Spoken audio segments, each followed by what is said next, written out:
पाकिस्तान की सेना और आईएसआई आतंकवाद को एक प्रॉक्सी वार के रूप में अध्यक्ष महोदय इस्तेमाल करती हैं कि भारत को 1000 कट्स देने का सपना पालने वालों को नींद से जग जाना चाहिए।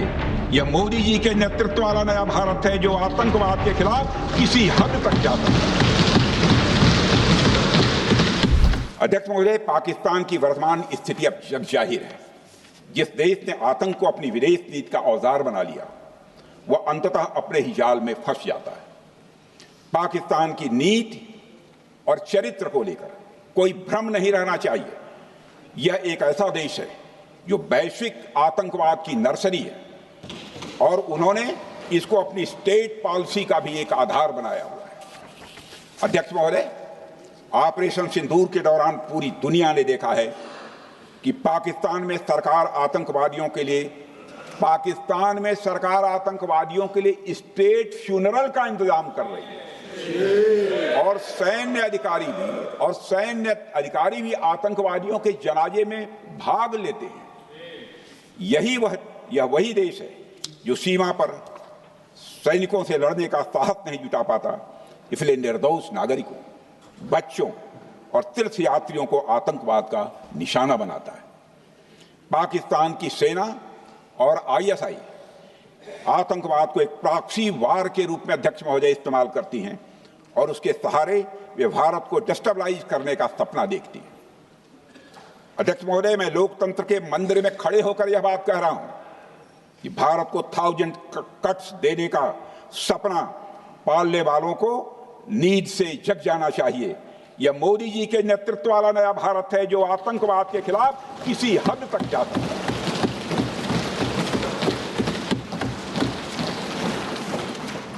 अध्यक्ष महोदय, आप भारत का इतिहास जानते हैं। देखिए, हमने कभी भी किसी की 1 इंच जमीन पर आज तक कभी कब्जा नहीं किया है। हम यह भी जानते हैं कि युद्ध अपनी बराबरी वालों से करना चाहिए। ऐसा गोस्वामी तुलसीदास जी ने लिखा है और गोस्वामी तुलसीदास जी कहते हैं कि नीति ऐसी ही होनी चाहिए।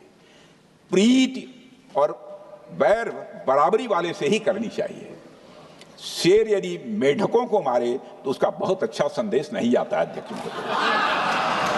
और अध्यक्ष महोदय, हमारे देश की सेना शेर है।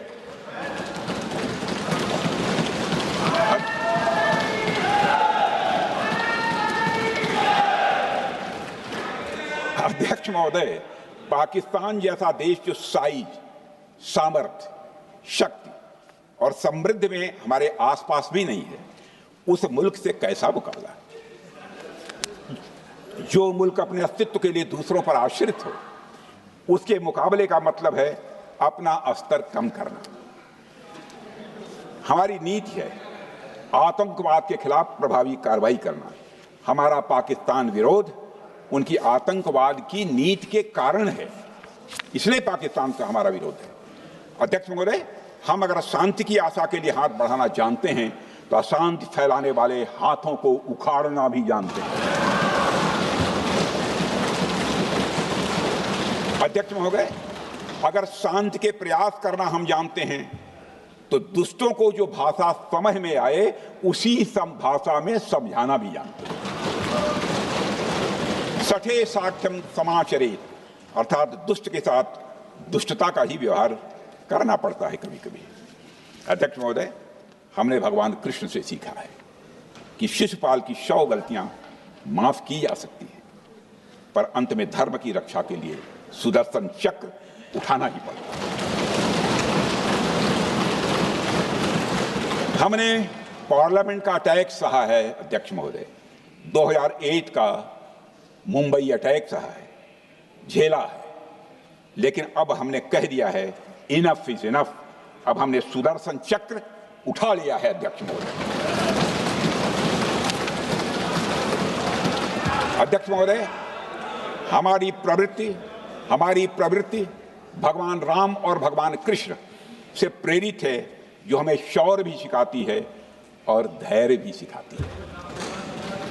इस सीख का अध्यक्ष महोदय, इस सीख का हम प्रधानमंत्री नरेंद्र मोदी जी के नेतृत्व में हमारी विदेश और अपनी रक्षा नीति में सीधा प्रयोग कर रहे हैं।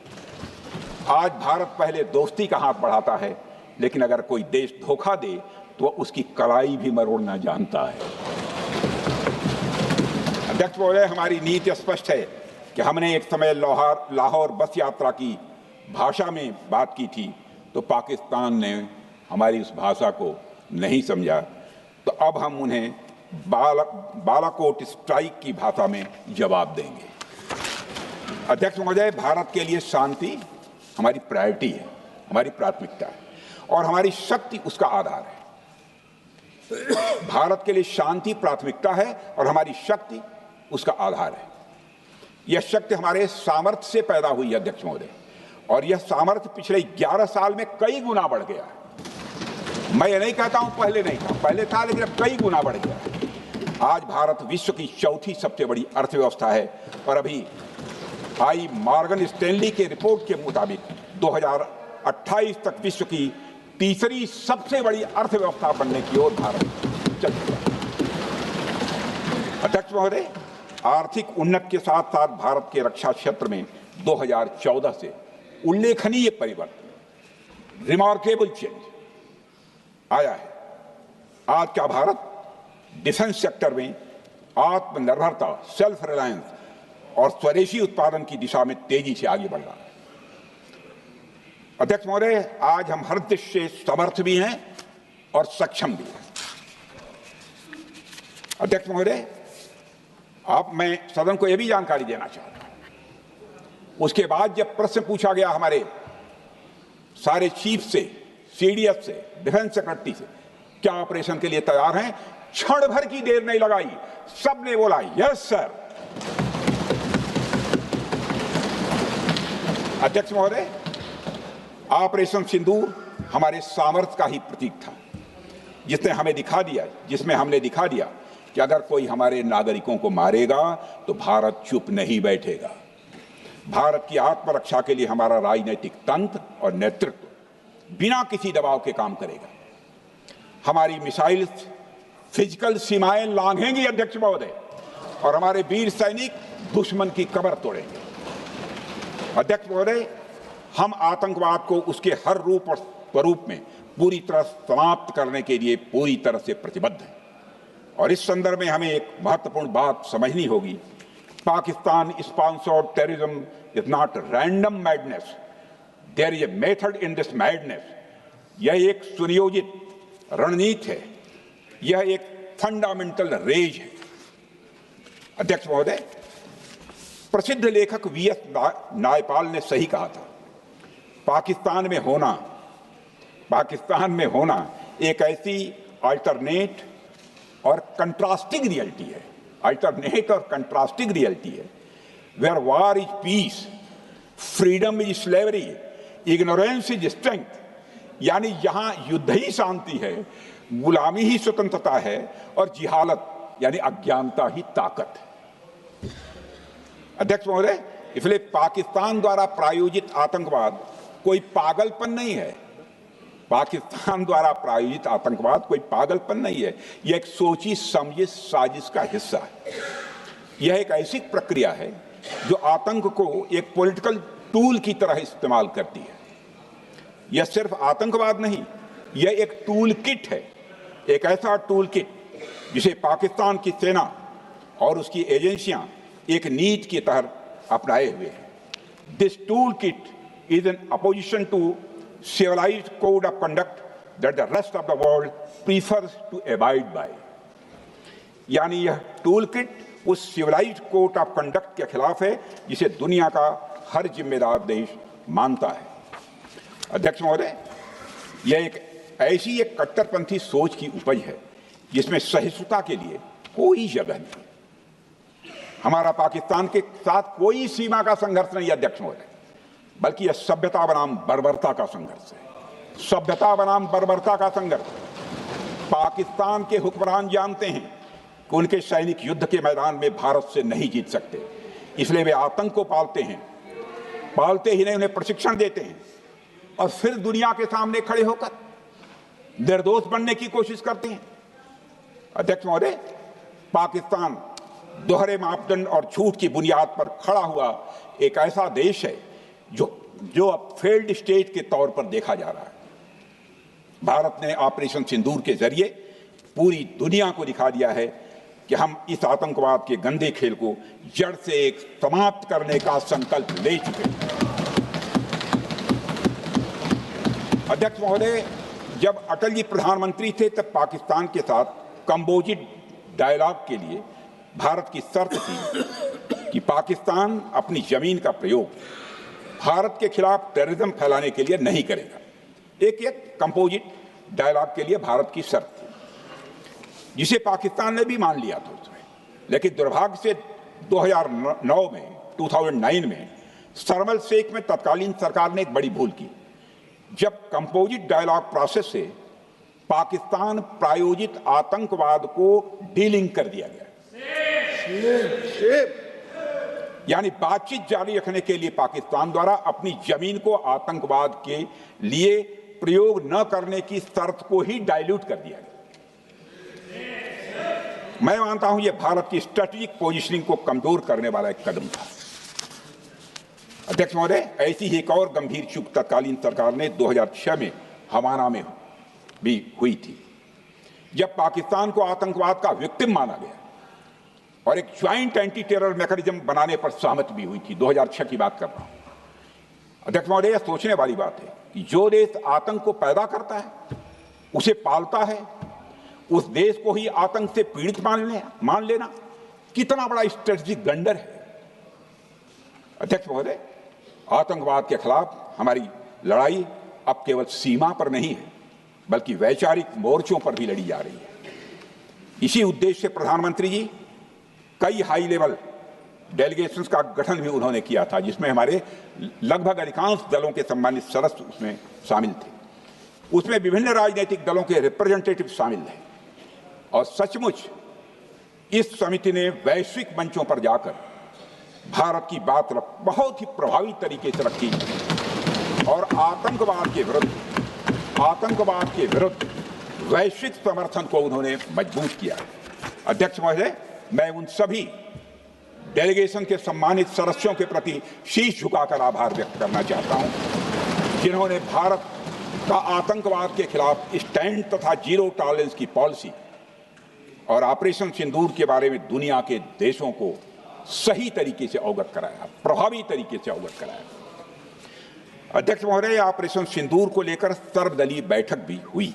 आई am very happy to tell the house that during Operation Sindoor, all the political parties of the country kept aside all ideologies and differences and showed solidarity with the nation, with the soldiers and with the government. फिर इसके लिए आभार व्यक्त करता हूं। मुझे लगता है यही इस देश के लोकतंत्र की खूबसूरती है। अध्यक्ष महोदय, जैसा कि हमारे माननीय प्रधानमंत्री मोदी जी ने भी कहा है कि ऑपरेशन सिंदूर अभी रुका है, समाप्त नहीं हुआ है। यदि आवश्यकता पड़ी, यदि पाकिस्तान फिर किसी नापाक हरकत की कोशिश करता है, तो हम और भी कठोर और निर्णायक कार्रवाई करने के लिए तैयार हैं। अध्यक्ष महोदय, ऑपरेशन सिंदूर के माध्यम से पाकिस्तान के मन में भारत को लेकर जो बहुत बड़ी गलतफहमी थी, वह हमने दूर कर दी है। और यदि दूर थोड़ी बहुत बची यदि भई होगी तो उसको भी दूर कर देंगे। अध्यक्ष महोदय, मुझे महाकवि राष्ट्र कवि रामधारी सिंह जी दिनकर की कुछ पंक्तियां याद आती हैं। अध्यक्ष महोदय, क्षमाशील हो रिपु समक्ष, तुम हुए विनत जितना ही, दुष्ट कौरवों ने तुमको कायर समझा उतना ही। अध्यक्ष महोदय, भारत ने न केवल अपनी सैन्य क्षमता का प्रदर्शन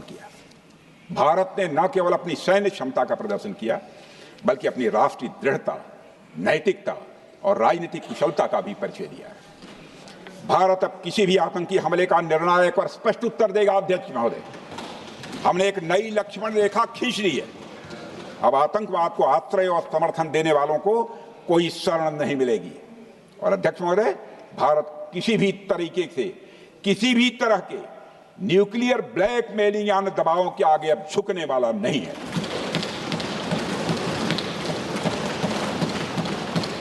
अध्यक्ष महोदय, ऑपरेशन सिंदूर के माध्यम से जो हमने किया और उससे पहले सर्जिकल स्ट्राइक और एयर स्ट्राइक के जरिए जो संदेश दिया गया वह बहुत पहले ही हो जाना चाहिए, लेकिन जो होता है समय पर ही होता है।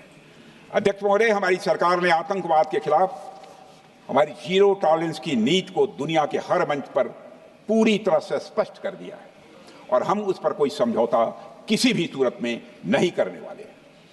अभी कुछ सप्ताह पहले मुझे शंघाई कोऑपरेशन ऑर्गेनाइजेशन की डिफेंस मिनिस्टर्स मीटिंग में जाने का अवसर मिला था। वहां जो डिक्लेरेशन तैयार किया जा रहा था उसमें आतंकवाद पर भारत का स्टैंड डाइल्यूट हो रहा था। हमने साफ कह दिया कि जब तक आतंकवाद के मुद्दे पर भारत का स्टैंड रखा नहीं जाएगा हम किसी ज्वाइंट स्टेटमेंट पर साइन नहीं करेंगे और इसकी वजह से वहां कोई ज्वाइंट स्टेटमेंट नहीं आया। अध्यक्ष महोदय, इसका परिणाम क्या? अब देखिए, हमारे प्रधानमंत्री जी ब्रिक्स की बैठक में ब्राजील गए, करिश्मा किया है हमारे प्रधानमंत्री। तो चीन की मौजूदगी में जो ज्वाइंट डिक्लेरेशन आया उसमें जम्मू व कश्मीर में हुए आतंकी हमले को कंडेम भी किया गया।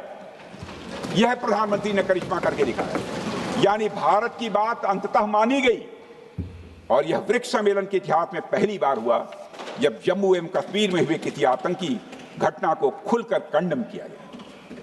मैं इस सदन को याद दिलाना चाहता हूं, 2008 में मुंबई में इतनी बड़ी आतंकी घटना हुई, मगर उस समय की सरकार को जो प्रभावी कार्रवाई करनी चाहिए थी वो नहीं हो पाई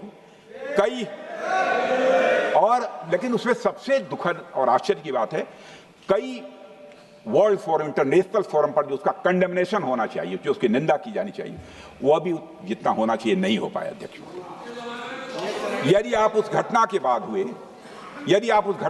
हुए ब्रिक्स सम्मेलन के डॉक्यूमेंट्स उठाकर देख लीजिए, मुंबई आतंकी हमले का कहीं जिक्र भी नहीं है।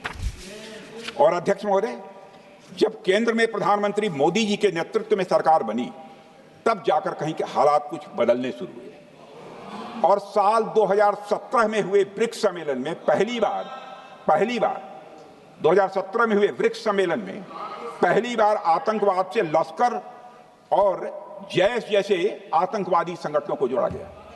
यह भी अपने में करिश्माई काम था। यह परिस्थिति इसलिए बनी क्योंकि इसके ठीक एक साल पहले उरी की घटना के भारत की सेनाओं ने सीमा पर जाकर सर्जिकल स्ट्राइक की थी।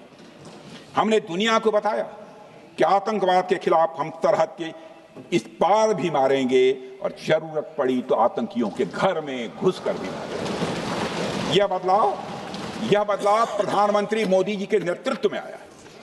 अध्यक्ष महोदय, यह वही नीति है जो पहले की सरकारों को भी अपनानी चाहिए थी। उन सरकारों को जिनके शासनकाल में भारत ने सबसे भीषण आतंकी हमलों का सामना किया, जिनमें 2008 का मुंबई हमला आज भी हर हिंदुस्तानी के जहन में बैठा हुआ है, जिंदा है, एक न भूलने वाली त्रासदी के रूप में जिंदा है। अध्यक्ष महोदय, मैं श्री प्रणब मुखर्जी जी ने अपनी किताब द कोलिशन ईयर्स में लिखा है, मेरे पास है भी, कोलिशन ईयर्स में लिखा है कि जब मुंबई अटैक हुआ था, प्रणब ने लिखा है, जब मुंबई अटैक हुआ था, India had evidence that the terrorist came from Karachi port. Pakistan के नॉन स्टेट एक्टर्स के बहाने पूरी दुनिया में को पूरी दुनिया में कोई मान नहीं रहा था। उन्होंने लिखा है, प्रणब ने, and I quote, amid heated debates within the cabinet, there was a demand for military intervention which I rejected. यह उन्होंने लिखा, मैंने नहीं लिखा, अनकोट। अध्यक्ष महोदय, भारतीय विदेश सेवा के एक वरिष्ठ अधिकारी ने भी अपनी किताब में इस बात की पुष्टि की है, जिनका नाम है अजय बिसारिया, और वो शायद फॉरेन सेक्रेटरी थे, कि मुंबई हमले के तुरंत बाद एक उच्च स्तरीय बैठक हुई थी जिसमें तत्कालीन विदेश मंत्री प्रणब ने पूछा, व्हाट शुड बी डन। तो विदेश सचिव शिवशंकर मेनन जी ने सुझाव दिया कि भारत मोरदके में लश्कर-ए-तोयबा के मुख्यालय पर क्रूज मिसाइल से हमला कर सकता है। यह सुनकर प्रणब ने चश्मा उतारकर साफ किया और सभी अधिकारियों को धन्यवाद देकर बैठक समाप्त कर दी। अध्यक्ष महोदय, उस समय की सरकार ने जो सही समझा वो किया, पर मैं मानता हूं कि अगर तब की सरकार ने भी 2016 सर्जिकल स्ट्राइक, 2019 एयर स्ट्राइक जैसे निर्णायक और कठोर कदम उठाए होते तो पाकिस्तान की स्ट्रेटजिक कैलकुलस बदल सकती थी। एक पावरफुल और डिसाइसिव एक्शन पाकिस्तान और उनकी सेना के द्वारा इस 500 टेररिस्ट ऑर्गेनाइजेशंस के लिए बड़ा डिसइंसेंटिव साबित हो सकती थी। अध्यक्ष महोदय 2008 में मुंबई हमलों के बाद उस समय की सरकार ने सिर्फ बातचीत का मार्ग चुना था। मैं स्पष्ट करना चाहता हूं, यह कोई आलोचना नहीं है अध्यक्ष महोदय, न उस सरकार की, न उस समय के प्रधानमंत्री की, और न ही उन नेताओं की। उस समय की लीडरशिप को जो सही लगा उन्होंने वह निर्णय लिया। अध्यक्ष महोदय, बस मैं इतना ही कहना चाहता हूं कि आज का भारत अलग सोचता है और अलग तरीके से काम करता है। हमारा मानना है यह आपका प्रतिद्वंदी आतंक को रणनीति बना चुका हो और बातचीत की भाषा नहीं समझता हो तो standing firm and being decisive के अलावा कोई विकल्प नहीं बचता है। अध्यक्ष महोदय, आज हमारे प्रधानमंत्री मोदी जी के नेतृत्व में भारत वह देश नहीं रहा जो पहले था। Two-day doziers have been replaced by decisive action. Two-day doziers have been replaced by decisive action. आज भारत सहता नहीं है, भारत जवाब देता है। अध्यक्ष महोदय, आज भारत आतंक की जड़ तक जाता है और उसे उखाड़ फेंकने का सामर्थ्य रखता है।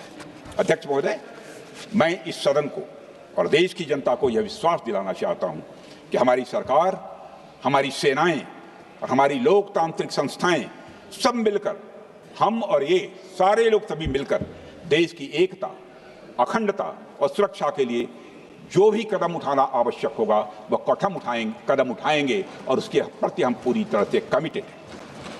अध्यक्ष महोदय, अंत में मैं केवल इतना ही कहना चाहता हूं, यह समय एकजुट होकर अपनी सुरक्षा, संप्रभुता और आत्मसम्मान की रक्षा के संकल्प को और अधिक मजबूत करने का है। हमें यह याद रखना होगा कि हमारी सामाजिक और राजनीतिक एकता ही यह हमारी सबसे बड़ी ताकत है।